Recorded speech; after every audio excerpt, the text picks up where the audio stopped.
اللہ نے کرم کیا، ہمارے عوام دوست فیصلوں کی بدولت آزاد کشمیر بھر میں قابل اور اجتماعی سوچ رکھنے والے لوگ نون لیگ کا حصہ بن رہے ہیں۔ ہم نے سیاسی بنیادوں پر نہیں بلکہ اجتماعی ترقی اور ریاستی خوشحالی کے لیے سخت فیصلے کیے۔ انتخابات میں فتح اور شکست میرے اللہ کے اختیار میں ہے۔ ہم پوری جرات، غیرت اور ایمانداری کے ساتھ محنت کریں گے اور اللہ رب العزت کی تائید و نصرت سے انشاءاللہ کامیابی ملے گی۔ وزیر اعظم آزاد کشمیر راجہ محمد فاروق حیدر خان۔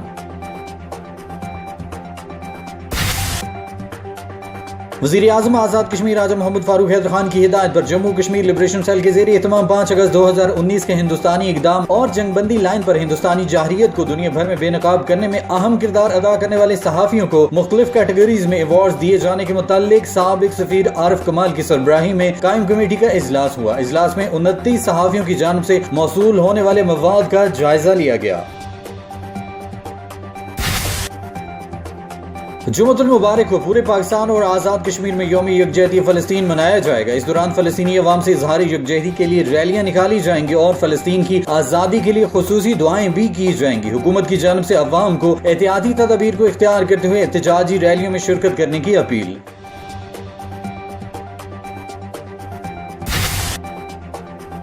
سپریم کورٹ میں چیف جسٹس آزاد جموں کشمیر جسٹس راجہ سعید اکرم خان کو مبارکباد دینے والوں کا سلسلہ جاری۔ سپریم کورٹ میں آزاد کشمیر بھر سے وکلاء، بار کونسل کے اراکین، بار کے عہدیداران کے علاوہ صحافیوں کی کثیر تعداد اور انسانی حقوق کے علمبردار شہریوں نے چیف جسٹس کو مبارکباد دی۔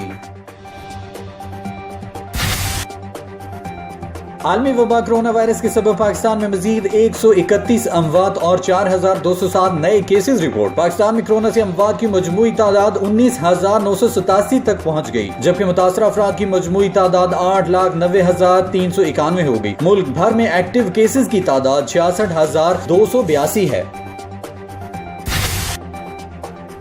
غزہ پر اسرائیلی بمباری کا سلسلہ نہ تھم سکا۔ بمباری میں شہید ہونے والے افراد کی تعداد 251 ہو گئی، جن میں 66 بچے اور 38 خواتین بھی شامل ہیں۔ فلسطین میں اسرائیلی جارحیت کا 11واں روز صبح سویرے اسرائیلی فورسز نے رہائشی علاقوں پر بمباری کی، جس کے نتیجے میں 9 فلسطینی زخمی ہو گئے۔ غزہ میں اسرائیلی جارحیت سے 227 اور مغربی کنارے پر جھڑپوں میں 24 فلسطینی شہید ہو چکے ہیں، جبکہ اسرائیلی بمباری سے 500 سے زائد مکانات تباہ اور 72,000 فلسطینی اب تک بے گھر ہو چکے ہیں۔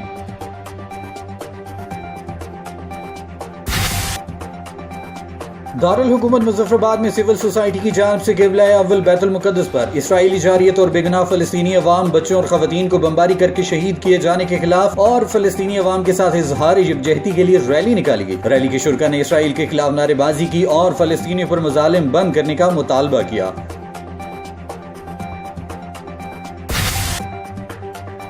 محکمہ موسمیات کے مطابق جمعے کے روز ملک کے بیشتر میدانی علاقوں میں موسم گرم اور خشک رہے گا، تاہم آزاد کشمیر، بالائی خیبر پختونخوا اور گلگت بلتستان میں چند مقامات پر آندھی، تیز ہواؤں اور گرج چمک کے ساتھ بارش کا امکان ہے۔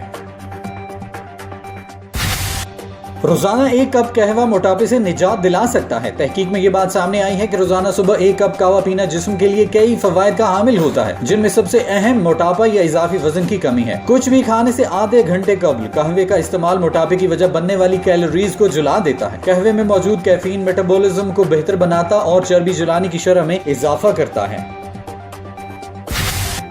امریکی سائنسدانوں نے کان سے کمپیوٹر اور اس کے آلات کنٹرول کرنے والا آلہ بنا لیا۔ یہ آلہ فالج، دماغی مریض یا کسی اور قسم کی معذوری میں مبتلا افراد کے لیے تخلیق کیا گیا ہے، جس کی مدد سے اب وہ کمپیوٹر بآسانی استعمال کر سکیں گے۔ اس آلے کو ایئر سوئچ کا نام دیا گیا ہے، جو ایک قسم کے ماؤس کا کام کرتے ہوئے کمپیوٹر پر مکمل کنٹرول فراہم کرتا ہے۔